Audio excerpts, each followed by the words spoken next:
来镜头锁等来台湾，伫咧台中透早4点外，一台轿车经过台湾大道的一个路口，这个驾驶可能是要来闪安全岛，怎向上来打洞啊？有一台机车未负险，怎甲整落，结果这个骑士喷飞出去，佮大力灌摔伫咧涂骹，骹骨断去，是疼甲爬袂起来。想袂到这个轿车的驾驶竟然是落车，甲骑士来喊声算时间，讲1、2、3、4、5，叫人都爱随爬起来、徛起来。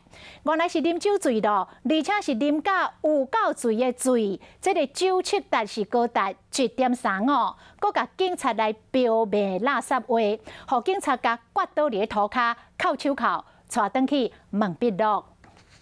外面下骹银色轿车往台湾大道的方向驶过，要到路口的时，轿车敢若是要闪安全岛的护栏，向打洞啊！结果一台机车未负反应，直接弄掉。看到一台车，伊转向竟然动落来，哇！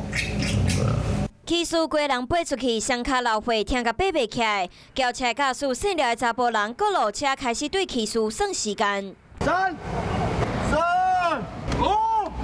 经到场，这位驾驶要真醉，一本酒测器酒测值有1.35。这位查甫人搁记者互带转去派出所，甚至对员警骂垃圾话，结果当场互员警抓起来，带转去派出所。放手！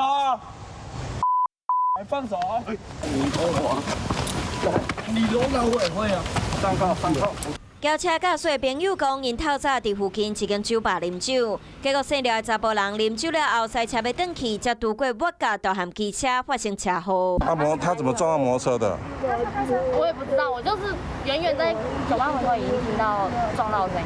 骑士的左脚骨折，送医蛮醉的状况，是有到1.35，差不多那个程度。加在机车骑士送病院了后，无性命危险。轿车驾驶嘛，互依照公共危险罪移送。你好，我是宋彦明。想知道更多的新闻内容，请订阅华视新闻的 YouTube 频道，并且按赞、订阅、开启小铃铛。另外，可以上 LINE 贴图小铺来购买华视主播的官方贴图。